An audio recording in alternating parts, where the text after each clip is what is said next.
মা, তোমাকে এত রাতে বিরক্ত করলাম, তার জন্য সরি। কি বলছিস তুই? সন্তানেরা কি কখনো মাকে বিরক্ত করে নাকি? আর তুই এত রাতে এসেছিস? কোনো অসুবিধা হয়েছে নাকি? কোনো সমস্যা হয়নি তো? হ্যাঁ মা, সব ঠিকই আছে, কিন্তু আমি না একটু অসুবিধাতে আছি। ওটা তোর মুখ দেখেই বোঝা যাচ্ছে। বল কি হয়েছে? মা, আমার 25,000 টাকা দরকার, খুব আর্জেন্ট। এত টাকা? সব ঠিক আছে তো? আমাদের বাড়ি রিপেয়ারিংয়ের সময় ওর বন্ধু থেকে কিছু টাকা নিয়েছিলাম না, ওটাই ওকে ফেরত দিতে হবে। ওর বাড়িতে কিছু এমার্জেন্সি পড়ে গেছে, তাই ওকে আর্জেন্টলি টাকাটা ফেরত দিতে হবে। মা, আমরা ব্যাংক থেকে লোন তুলবো, তখন তোমাকে টাকাটা ফেরত দিয়ে দেবো। কিন্তু মা, তুমি তো জানো ব্যাংকের ফর্মালিটিস পূরণ করতে করতে 10-15 দিন লেগেই যাবে। তাই তুমি আমাকে প্লিজ একটু হেল্প করো। দেখ মেঘা, বৌমা আসার পর সব দায়িত্ব তো আমি বৌমাকে দিয়ে দিয়েছি। টাকা পয়সার হিসাব ওই রাখে। তুই এক কাজ কর না, বৌমাকে গিয়ে বল, সব টাকা পয়সা ওই দিয়ে দেবে তোকে।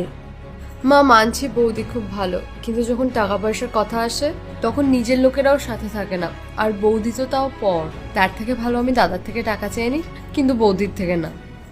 যদি দাদা আমাকে না করে দেয় না, তাহলে আমার খুব একটা খারাপ লাগবে না, কিন্তু যদি বৌদি আমাকে না করে দেয়, আমার খুব খারাপ লাগবে। দেখ মা, আমার পর তোর সম্পর্ক তোর দাদা বৌদির সাথেই থাকবে।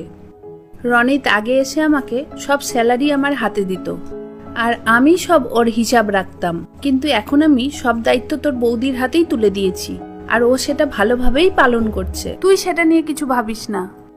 ঠিক আছে মা, আমি বৌদির সাথেই কথা বলে নিচ্ছি।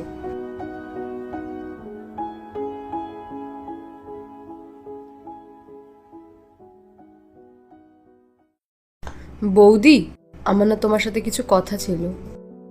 আরে মেঘা, তুমি এত রাতে? জামাইবাবু এসছে নাকি?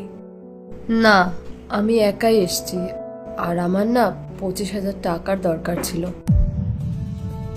সব ঠিক আছে তো মেঘা? আসলে আমাদের ঘর রিপেয়ারিং এর সময় ওর বন্ধুর থেকে 25,000 টাকা ধার নিয়েছিলাম। ওই টাকাটা ওকে ফেরত দিতে হবে। আর তুমি চিন্তা করো না, তোমার টাকাটাও আমরা তাড়াতাড়ি দিয়ে দেবো। দেখো মেঘা, টাকা তো আমি তোমাকে দিতে পারি, কিন্তু আমার একটা শর্ত আছে। শর্ত? তোমার যদি টাকা দিতে না ইচ্ছে করে তাহলে দিও না। এসব শর্ত টর্তের কথা কেন বলছো? মেঘা, তোমার এই বাড়ির ওপর পুরো অধিকার আছে।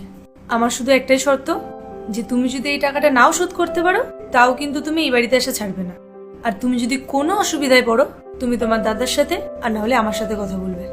কখনো কখনো আমরা নিজেরাই ভেবে নিই যে টাকার চক্করে